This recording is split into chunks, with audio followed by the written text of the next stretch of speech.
Bonjour à tous, on se retrouve aujourd'hui pour une vidéo car vlog. Aujourd'hui dans une Suzuki Swift de 2016. Donc une très jolie petite voiture, une citadine. 4 portes, c'est la série In the City il me semble. Oui, il me semble bien, oui.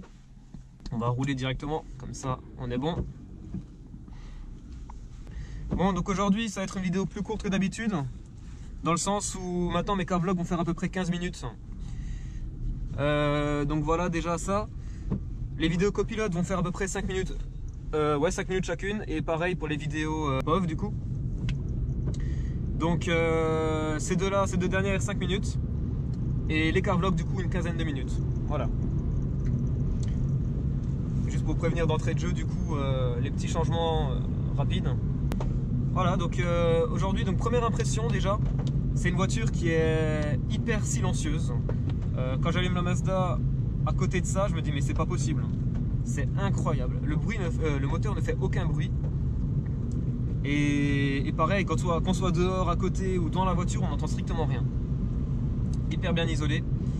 Donc c'est un petit moteur, alors à vérifier, je sais pas si c'est un 3 cylindres ou un 4 cylindres. Je dirais ça après, je regarderai sur le téléphone. 90 chevaux, c'est pas énorme, mais bon, ça suffit largement pour une citadine. Donc en fait, c'est une série In the City. Donc elle a le, comment on dit, en fait, elle a un pack extérieur sport, mais ce n'est pas la sport. Je tiens à préciser d'ailleurs que c'est pas la dernière génération des Suzuki Swift, celle-là elle date de 2016 du coup. Mes premières impressions déjà, donc c'est hyper silencieux. Le volant est hyper léger. Je trouve ça, je vous montrerai ça après à l'arrêt, ouais, vous allez voir à l'arrêt dans le rond-point même, je sais pas, on verra. C'est vraiment incroyable. Ça me rappelle, cet été j'ai essayé une Audi A8, bah, franchement, c'est vraiment, bon, c'est une nouvelle voiture quoi. On n'est pas dans la Mazda, pas dans la MX-5, donc voilà. On est sur des pneus Continental, du 16 pouces si je me trompe pas, ou du 15, peut-être du 15. Des belles jantes laquées noires, un peu un espèce de piano lac comme ça, je sais pas comment dire, mais je vous montrerai ça après quand je sortirai. Voilà. Sinon au niveau de l'intérieur, donc franchement c'est du plastique, c'est du beau plastique. Vous voyez là par exemple, voilà, donc c'est un petit peu rugueux comme ça sur celui-là. En dessous pareil, ici c'est du plastique tout plat, tout mat. Sinon la finition est vraiment, je dirais propre en fait pour ce type de voiture qui est, faut rappeler quand même une petite voiture aux alentours de, il me semble si je ne me trompe pas, entre 13 et 20 000 euros si je ne me trompe pas. 13 à 18 000, ouais, 13 à 18 000 il me semble. À voir avec la sport et les options, je pense qu'on passe les 20 000, je suis pas sûr, mais... Niveau conduite, franchement, c'est carrément choquant la différence avec la Mazda, parce que par exemple, là, je veux dire, voilà, ça bouge tout seul comme un petit karting. Après, faut aimer, moi franchement j'aime pas du tout quand je peux le bouger avec le petit doigt, c'est que ça va pas. C'est que c'est trop sensible pour moi. J'aime bien les trucs là, les directions de camion là, ça j'aime bien. Bon, niveau option, on a des vitres électriques, là on est sur une boîte 5 encore, ouais c'est pas la boîte 6. Niveau finition, je suis agréablement surpris, on a des sièges simples en textile, là je sais pas comment dire, en tissu. Franchement c'est du plus bel effet, je veux dire, enfin c'est pas les plus beaux visuellement parlant, mais ils sont confortables, ils sont hyper confortables. Après, niveau poste de conduite, franchement, je trouve que là moi je me suis baissé un petit peu. Enfin, un petit peu beaucoup d'ailleurs, je suis au minimum. Je fais 1m81. Donc, faut savoir que j'adore rouler normalement les jambes allongées, tout ça, mais bon, là, je peux pas. C'est un peu différent, mais bon, on fait avec. C'est agréable, c'est simple. C'est vrai qu'au début, quand je suis rentré dans la voiture, je me sentais un petit peu comme dans un camion. C'est assez haut. Donc, ouais, voilà. Après, donc, bon, on a des rangements un peu partout. C'est pas ma voiture, hein, je vous préviens, on l'a prêté. Voilà, donc bon. Oh, c'est même pas le bordel, hein. Voiture de femme et puis ça se voit. Hein. Et voilà aussi un truc qui est bien, c'est ça, c'est que voilà, quand je passe les vitesses, en fait, il y a un petit point qui me dit quand est-ce que je dois passer les vitesses. Alors là, il est optimisé pour la consommation. Je ne sais pas s'il y a un mode sport, mais à mon avis non. Je ne pense pas à première vue. Voilà, donc là on est sur des pneus Continental, donc j'ai l'impression qu'il pleut, hein, donc ça roule plutôt bien pour l'instant. Moi j'étais pas très fier de ceux que j'avais à l'époque parce que ça glissait vraiment beaucoup. Bon après je roulais plus vite que ça aussi. Donc là on a 10 degrés dehors. Voilà, donc, ouais, donc là on a le tableau de bord pareil, donc il y a tout dessus. Donc là il y a 10 degrés dehors, il y a le passage de vitesse, il y a l'autonomie. Donc là on est à 340 km. Il faut savoir que c'est un réservoir qui doit faire 40 ou 45 litres. Je crois que c'est 45 litres avec la réserve. On a le kilométrage total, donc là on est à 44 000. Ah pareil aussi, je trouve que la voiture est assez large. Alors à première vue, c'est surtout les rétros. En fait, ils sont énormes. Au moins on voit bien dedans, mais... Ah bah tiens, elle a les rétros chauffants, j'avais pas vu, des givrants. Donc voilà, ouais, donc ils sont super grands, c'est bien, c'est génial. Après, comme dit, donc ils sont réglables électroniquement avec la petite molette qui est ici. Là, on a encore l'heure du coup, mais je sais pas si je peux changer. On va pas trop bidouiller quand même. Ah, je pense pas. On fera ça après. On a les commandes au volant. On a donc mode silencieux. On peut choisir le mode donc Bluetooth, téléphone, enfin machin comme ça. On a les touches pour donc forcément augmenter le volume, le baisser, changer de radio, tout ça. Là, on a pour décrocher le téléphone en contrebas. Je sais pas si vous voyez. Ouais, je pense que oui. On a pour raccrocher. On a pour je sais pas ce que c'est. Est-ce que c'est... Ah, on a une reconnaissance vocale, le premier là. Ouais. Sinon, on a quoi? On a un mode cruise. Alors, à ce qui paraît, c'est pour durcir le volant en fonction de la vitesse et choses comme ça. J'ai pas encore testé, on verra bien. On a le régulateur que, bon, moi personnellement, je n'aime pas du tout le régulateur. Je n'aime pas du tout. Bon, vous devrez savoir à force. Le 0 à 100 doit se faire en une dizaine de secondes.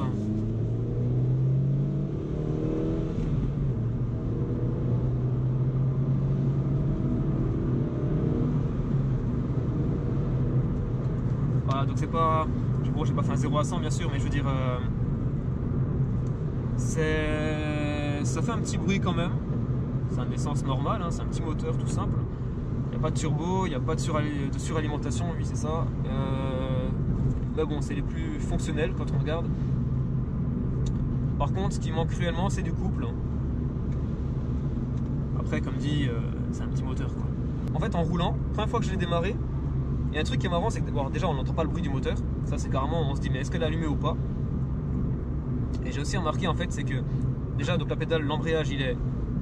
Bon, non, il est normal, il est assez incliné mais il est normal quand même. La pédale de frein, elle est horrible. C'est-à-dire qu'en fait, quand vous arrivez à 50% de la pédale, elle freine brusquement. Mais avant ça, ça freine même pas. Je me demande si le frein, je me demande si à l'arrêt ça s'allume parce que c'est... En fait, j'ai l'impression qu'on freine pas. Sinon, la pédale d'accélérateur, pareil, quand vous passez une vitesse, alors ça c'est quand même bien. J'ai l'impression, parce qu'en fait, moi, forcément, je lâche un filet de gaz quand je passe une vitesse. Et forcément, en fait, quand je mets le pied sur l'accélérateur, j'ai l'impression en fait qu'il y a comme un petit vide. Mais en fait, c'est comme un espèce de... Comme si en fait la voiture elle injectait de l'essence à ma place. C'est étrange en fait, je sais pas. Est-ce que c'est un système vraiment pour monter en régime automatiquement, un peu comme les nouvelles voitures? C'est possible, je sais pas. Franchement, c'est une bonne question. Donc voilà. Sinon, niveau autonomie, alors autonomie, on doit être aux alentours des 600 km si je me trompe pas. Là, on est à la moitié. On est presque à la moitié. Il nous reste à peu près 340 km d'autonomie. Donc, à mon avis, on doit être bien autour des 600, peut-être 650, peut-être même plus, hein, parce que il me semble que la personne qui a cette voiture faisait du 5 litres au 100.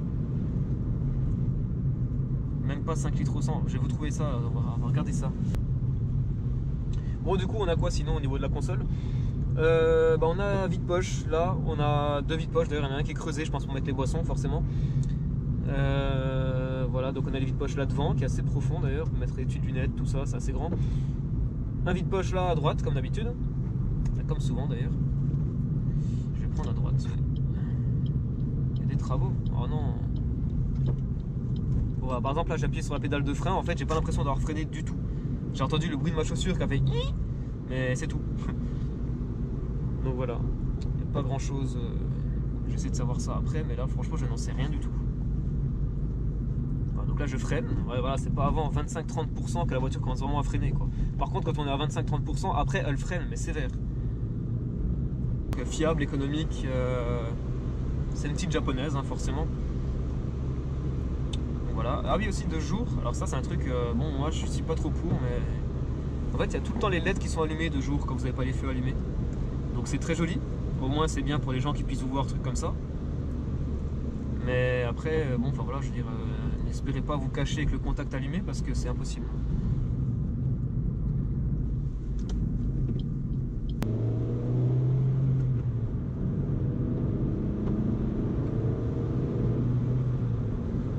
Ah, elle est vraiment agréable à conduire, hein. C'est vraiment... c'est fou. Tout ce que je reprocherais à la limite là pour l'instant, c'est franchement le volant. Très très précis quand même. Mais trop assisté. Par contre en ville ça doit être génial, franchement génial. Sinon oui, donc est-ce que j'ai dit que c'était une 5 places? Je sais pas, c'est une 4 portes, c'est une 5 places. Oui, alors par contre je crois que j'ai pas accès au coffre. Avant j'ai essayé de l'ouvrir mais j'ai pas réussi. On va réessayer ça après.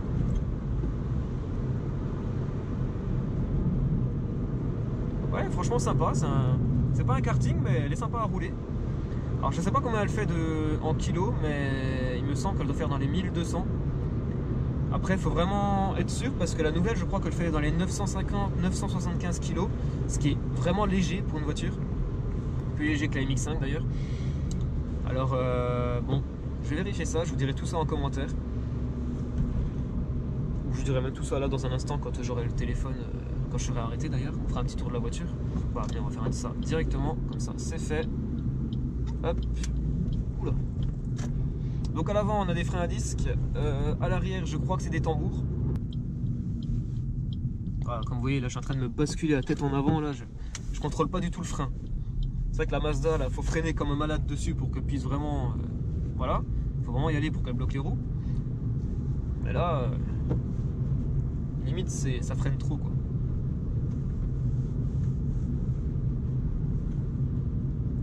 Essayer, voilà, donc là il n'y avait rien pendant quelques secondes pour finalement, oulala, je suis arrivé hyper vite. Ouais, c'est bon. Ouais, les pneus tiennent quand même bien pour des Continentales qui doivent avoir à mon avis 40 000 km, je pense pas qu'elles aient changé depuis. Franchement ça tient très bien.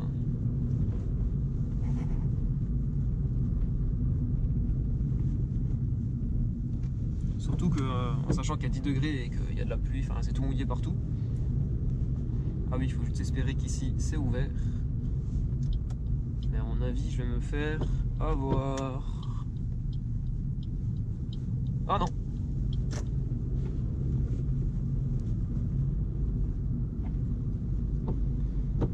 Ouais. On va voir ça. Ah, il est vidé.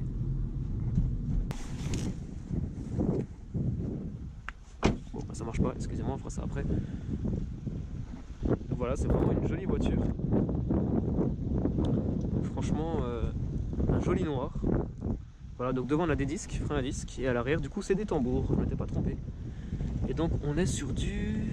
On est sur du Conti Premium Contact 2 185 55 16. Voilà. Pour ce qui s'agit des pneus. Voilà, donc comme je vous l'ai dit avant, donc strictement aucun bruit. Bon, avec le vent vous l'entendrez pas de toute façon à mon avis.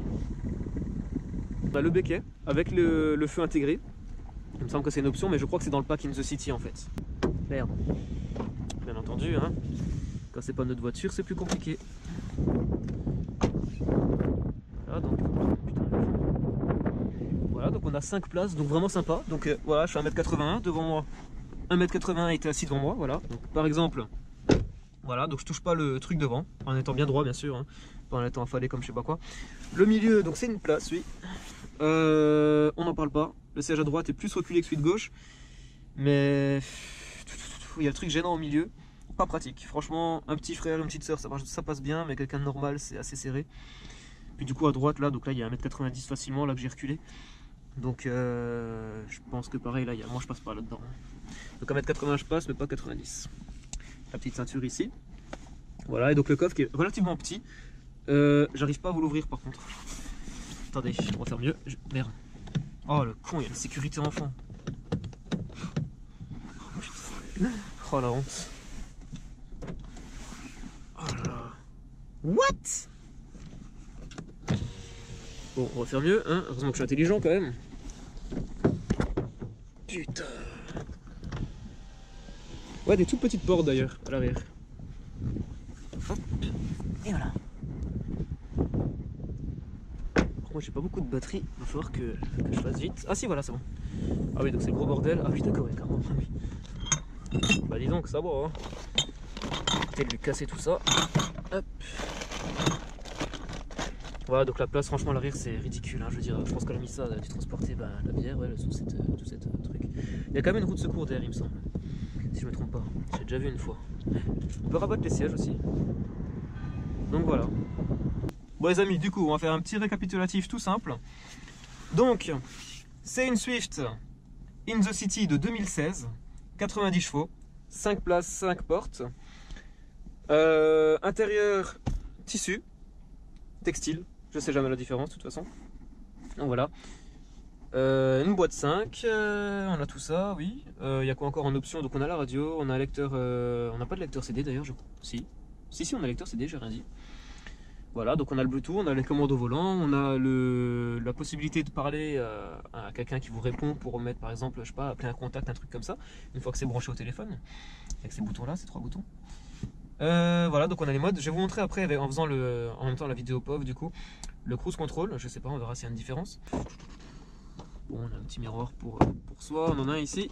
Oui, il y a un miroir. C'est déjà ça de gagner. En tout cas les amis, merci d'avoir regardé ma vidéo. Merci à mes premiers abonnés, voilà, donc merci beaucoup. C'est vraiment super, je pensais pas que ça allait marcher aussi vite. Bon, on n'est pas des millions, mais c'est vraiment déjà super. Ça m'incite à continuer, c'est vraiment génial. N'hésitez pas, mettez un commentaire, mettez un pouce bleu, un pouce rouge. Non, je rigole, qu'un pouce bleu, sinon c'est voilà, c'est pas bien.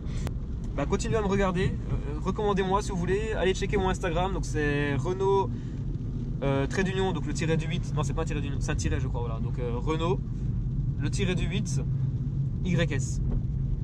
Voilà, donc sur Instagram. Le reste, toutes mes autres chaînes, Facebook, YouTube, tout ça, c'est sur Renault espace YS. Voilà. C'est plus simple en fait, j'ai changé de nom et je pense que je risque encore de changer de nom dans les années à venir parce que bon, faut vraiment que je trouve un truc qui me plaise. Pour l'instant ça me plaît, donc je garde celui-là. Si jamais de toute façon il y avait un changement, je vous préviendrai, ne vous inquiétez pas. Oula, putain, faut vraiment que je m'y fasse. Hein.